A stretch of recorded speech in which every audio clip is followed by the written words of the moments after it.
ಕೇಳಬಯಸ್ತೀನಿ. ಉತ್ತರವನ್ನು ಒದಗಿಸಲಾಗಿದೆ. ಮೇಡಮ್ ಅವರೇ, ಉತ್ತರ ಒದಗಿಸಿದ್ರಿ. ಕಳೆದ 2 ವರ್ಷದಿಂದ ಖಾಲಿ ಇದ್ದು 2 ವರ್ಷ ಬೇಕು ಅಂಗನವಾಡಿ ಸಹಾಯಕರಿಗೆ ಕಾರ್ಯಕರ್ತರು ತಗೊಳ್ಳತಕ್ಕಂಥ ಪ್ರಶ್ನೆ ನಿನ್ನೆಯಿಂದ ಮೊನ್ನೆ ಈಗ ಅಬ್ಜೆಕ್ಷನ್ ಕಾಲ್ ಮಾಡಿದ್ವಿ. ಈಗ ಪ್ರೈಮರಿ ಸ್ಕೂಲು ಮಿಡ್ಲ್ ಸ್ಕೂಲ್ ಆಗಂದ್ರೆ ಟೀಚರ್ಸ್ ಕಮ್ಮಿ ಇದ್ದರೆ ರಜೆ ಹಾಕಿದರೆ ಲಾಂಗ್ ಲೀವ್ ಹಾಕಿದರೆ ಅತಿ ಶಿಕ್ಷೆ ತಗೊಳ್ತಾರೆ. ಇದು 3 ವರ್ಷದ ಮಕ್ಕಳನ್ನ 2 ವರ್ಷಗಟ್ಟಲೆ ಟೀಚರ್ ಸಹಾಯಕರು ಇಲ್ಲ ಅಂದರೆ ಹೆಂಗೆ ನಡೆಸ್ತಾರೆ?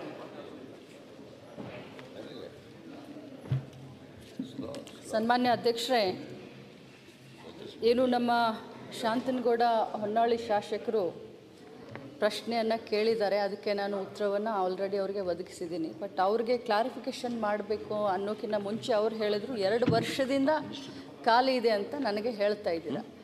ಬಟ್ ಒಮ್ಮೆ ಏನು ಅಂಗನವಾಡಿಯಲ್ಲಿ ಸಹಾಯಕಿಯರಾಗಲಿ ಅಥವಾ ಕಾರ್ಯಕರ್ತರಾಗಲಿ ಖಾಲಿ ಹುದ್ದೆ ಆದ 3 ತಿಂಗಳ ಒಳಗಡೆ ಆ ಹುದ್ದೆಗಳನ್ನು ಭರ್ತಿ ಮಾಡಿಕೊಳ್ಬೇಕು ಅಂತ ನಮ್ಮ ಇಲಾಖೆಯಿಂದ ನಾವು ಆದೇಶವನ್ನು ಹೊರಡಿಸಿದ್ದೀವಿ.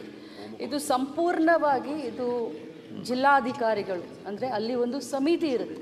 ತಾಲೂಕಾ ಮಟ್ಟದಲ್ಲಿ ತಹಸೀಲ್ದಾರ್ನೊಳಗೊಂಡಂಥ, ಜಿಲ್ಲಾ ಮಟ್ಟದಲ್ಲಿ DC, ಜಿಲ್ಲಾ ಪಂಚಾಯತ್ CO ಆಗಲಿ, ನಮ್ಮ ಉಪನಿರ್ದೇಶಕರಾಗಲಿ, ಈ ಸಮಿತಿ ಈ ಒಂದು ಕಾಲ್ಫರ್ಮೇಷನ್ ಮಾಡುತ್ತೆ ಮತ್ತು ಅದನ್ನು ಪರಿಷ್ಕರಣೆ ಮಾಡುತ್ತೆ.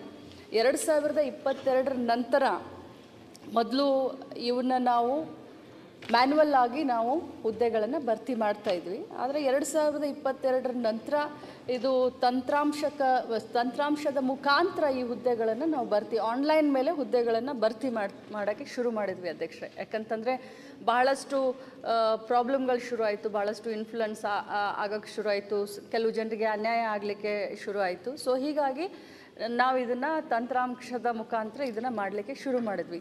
ಈಗ ಸ್ಪೆಸಿಫಿಕ್ಕಾಗಿ ಏನು ನಮ್ಮ ಹೊನ್ನಾಳಿ ಶಾಸಕರು ಏನು ಪ್ರಶ್ನೆಯನ್ನು ಕೇಳಿದ್ದಾರೆ, ಇದರಲ್ಲಿ ಏನಾಗಿದೆ ಅಂತಂದರೆ, ನಾವು ಜಿಲ್ಲಾ ಅಧಿಕಾರಿಗಳಿಗೆ ಒಂದು ಸಮಿತಿಯ ಅಧ್ಯಕ್ಷ ಮಾಡಿ ಈ ಹುದ್ದೆಗಳನ್ನು ಭರ್ತಿ ಮಾಡ್ಕೊಳ್ಬೇಕು ಅಂತ ಹೇಳಿದ ಮೇಲೆ ಕೆಲವು ಸಾಫ್ಟ್ವೇರ್ ಪ್ರಾಬ್ಲಮ್ ಆಗಿರೋದ್ರಿಂದ ಅಪೂರ್ಣವಾದಂಥ ಅರ್ಜಿಗಳನ್ನು ಪೂರ್ಣಗೊಳಿಸಲಿಕ್ಕೆ 10 ದಿನ ಎಕ್ಸ್ಟೆಂಡ್ ಮಾಡಬಹುದು.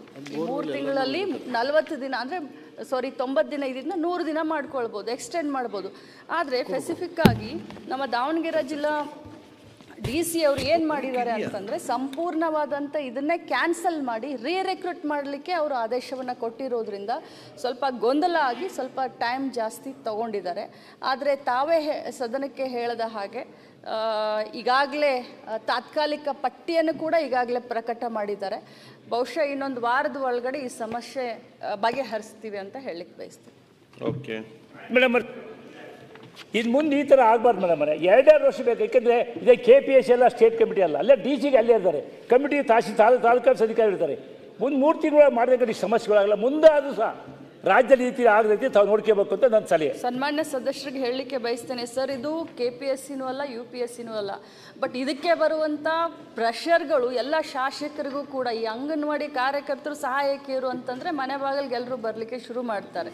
ಸೊ ಹಿಂಗಾಗಿ ಯಾರ ಮಾತನ್ನು ಕೇಳೋದಿಲ್ಲ ಸರ್ ಇವರು. ನಮಗೆ ಮೆರಿಟು, ಅಲ್ಲಿ ವಿಧವೆಯರಿಗೆ ಇಷ್ಟು ಕೊಡಬೇಕು, SC STಗಳಿಗೆ, ಹ್ಯಾಂಡಿಕ್ಯಾಪ್ಟು, ಆ್ಯಸಿಡ್ ವಿಕ್ಟಿಮ್ಸ್ಗಳಿಗೆ ಅಂತ ಏನೆಲ್ಲ ನಾವು ನಾರ್ಮ್ಸ್ ಬರೆದು ಕಳಿಸಿದ್ರು ಕೂಡ ಬಹಳಷ್ಟು ನಮಗೆ ಪ್ರೆಷರ್ನ ಹಾಕ್ತಾರೆ.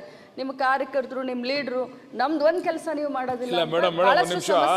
ಅಧ್ಯಕ್ಷ ಇದು ಒಂದೇ ಒಂದು ನಿಮಿಷ. ಇದು ಇವ್ರು ಹೇಳ್ದಂಗೆ KPSC UPSC ಯಾವುದೂ ಇಲ್ಲ, ಜಿಲ್ಲಾಧಿಕಾರಿಗಳು ಮಾಡೋದು. ಆದ್ರೆ ಅದಕ್ಕೊಂದು ಟೈಮ್ ನಿಗದಿ ಮಾಡ್ಬೇಕು ಮೇಡಮ್ ಅವರು. 1 ತಿಂಗಳಲ್ಲ 2 ತಿಂಗಳಲ್ಲ ಮಾಡಿ ಖಾಲಿ ಆದ ತಕ್ಷಣ ಅಂತೇಳಿ ಯಾರ ಪ್ರೆಷರ್ಗೂ ಯಾರು ಈಲ್ಡ್ ಆಗಲ್ಲ. ನೀವು ಕಾನೂನು ಪ್ರಕಾರನೇ ಮಾಡಬೇಕು. ನಿಮ್ ಕಾನೂನಲ್ಲಿ ಏನು ಅವಕಾಶ ಇದೆ ಅದರಂತೆ ಮಾಡಬೇಕು. ಮಾಡಿ 2 ತಿಂಗಳಲ್ಲಿ ಮಾಡಿ ಅಂತ ಒಂದು ಆದೇಶ ಮಾಡಿ. 2 ತಿಂಗಳು ಮಾಡಿದೀನಿ, 3 ತಿಂಗಳ ಒಳಗಡೆ ಇಲ್ಲ ಮಾಡಿಲ್ಲ. ಮಾಡದೇ ಇದ್ದವ್ರ ಮೇಲೆ ಏನ್ ಕ್ರಮ ತಗೋತೀವಿ? ನಿಮ್ ಜಿಲ್ಲಾಧಿಕಾರಿಗಳು, ನಿಮ್ಮ ಜಿಲ್ಲೆಯ ಅಧಿಕಾರಿಗಳು, ಜಿಲ್ಲಾಧಿಕಾರಿಗಳೆಲ್ಲ ಸೇರಿ ಅವ್ರು ಅದನ್ನ ಸುಮ್ಮನೆ ತಳ್ಕೊಂಡು ಹೋಗ್ತಕ್ಕಂಥ ಕೆಲಸ ಮಾಡ್ತಾರೆ. ದಯಮಾಡಿ ಏನೇ ಕ್ರಮ ತಗೋಬೇಕಲ್ಲ ಅವ್ರ ಮೇಲೆ. ಮೇಡಮರೇ, ನೀವಲ್ಲ ನಾನಲ್ಲ, ಮುಖ್ಯಮಂತ್ರಿ ಹೇಳಿದ್ರು ಸಹ ಕಾನೂನು ಬಿಟ್ಟು ಮಾಡ್ತಕ್ಕಂಥ ಪರಿಸ್ಥಿತಿ ಇಲ್ಲ. High court, supreme court clear judgement ಐತಿ. ಯಾವ ಪ್ರೆಷರ್ ಇರ್ಬೋದು, ಏನು ಸಹ ಯಾವ ಮಂತ್ರಿನೂ ಕೊಡ್ಸಕ್ಕಲ್ಲ, ನೀವು ಕೊಡ್ಸಕ್ಕಲ್ಲ. ಅಷ್ಟು ಕ್ಲಿಯರ್ ಕಟ್ ಆಗಿದ್ದಾಗ ಯಾಕೆ ಇಷ್ಟ ಅಂತ ನನ್ನ ಪ್ರಶ್ನೆ. Okay, good question. Balakrishna S C ಮಹೋದಯ. ಸನ್ಮಾನ್ಯ ಅಧ್ಯಕ್ಷರೇ, ಸನ್ಮಾನ್ಯ ಸಮಾಜ ಕಲ್ಯಾಣ ಸಚಿವರಲ್ಲಿ 2003ರ 8ನೇ ಪ್ರಶ್ನೆಯನ್ನು ಕೇಳಲಿಕ್ಕೆ ಇಚ್ಛೆಪಡ್ತೀನಿ.